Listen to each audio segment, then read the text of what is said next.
7. 10, running out of room. 8. 11, day 9. 12. On day number 10, he makes it up to the top of the wall and escapes. I see some cocked eyebrows, like, huh? No, he reached the top. He reached the top so he can escape. He can put his little wormy fingers up on the top of the wall. And like, no, but that's fine though, because, yeah, that's fine though, because you still had complete understanding of it. Yep. Okay? Now, knowing that, let me just digress a little bit. Knowing that you did that and I consider your answer valid, what am I going to do next time what am I going to do in my plan book, and what am I going to do next time I introduce this problem? When he reaches the top, he has escaped. Okay? Because it's fun to say a worm escapes. I don't want to give up that word, right? I don't say reaches the top. That's like kind of boring. So what? He's at the top. No, he wants to escape. But I'm going to define escape as reaching the top, and I'm going to run back to my plan book and say, okay, next year I have to tell the kids, when he reaches the top, he's on. He's out of there. His little wormy fingers can grab on and just like heave himself over.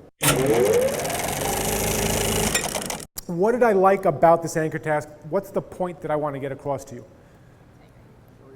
What do you think? Showing your work, okay? Because a lot of you looked at me and went, 13 days. Every day is 1. Got to be 13. And that's when the kids look at you and do that, and you have to say to them, would I really give you a problem that's that easy to solve?